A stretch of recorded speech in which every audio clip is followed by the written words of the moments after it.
மல்லிப்பூ செடி பூவெல்லாம் பூத்த உடனே ஒரு சிசர் வச்சு நல்லா ட்ரிம் பண்ணி எடுத்துடலாம். அப்போ தான் மறுபடியும் பூவெல்லாம் நம்ம வைக்கும் இந்த செடியில். இது மொத்தம் கட் பண்ணி எடுத்துடலாம்.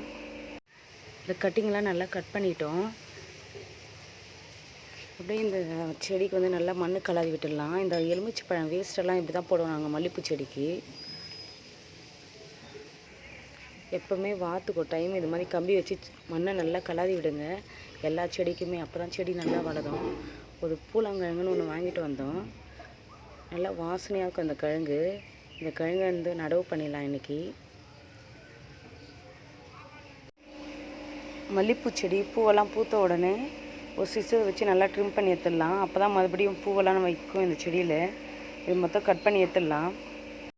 இந்த கட்டிங்கெலாம் நல்லா கட் பண்ணிட்டோம். அப்படியே இந்த செடிக்கு வந்து நல்லா மண் கலரி விட்டுடலாம். இந்த எலுமிச்சை பழம் வேஸ்ட்டெல்லாம் இப்படி தான் போடுவோம் நாங்கள் மல்லிப்பூ செடிக்கு. எப்போவுமே வாரத்துக்கு ஒரு டைம் இது மாதிரி கம்பி வச்சு மண்ணை நல்லா கலரி விடுங்க எல்லா செடிக்குமே. அப்போ தான் செடி நல்லா வளரும். ஒரு பூலாங்கிழங்குன்னு ஒன்று வாங்கிட்டு வந்தோம். நல்லா வாசனையாக இருக்கும் அந்த கிழங்கு. இந்த கிழங்கை வந்து நடவு பண்ணிடலாம் இன்றைக்கி.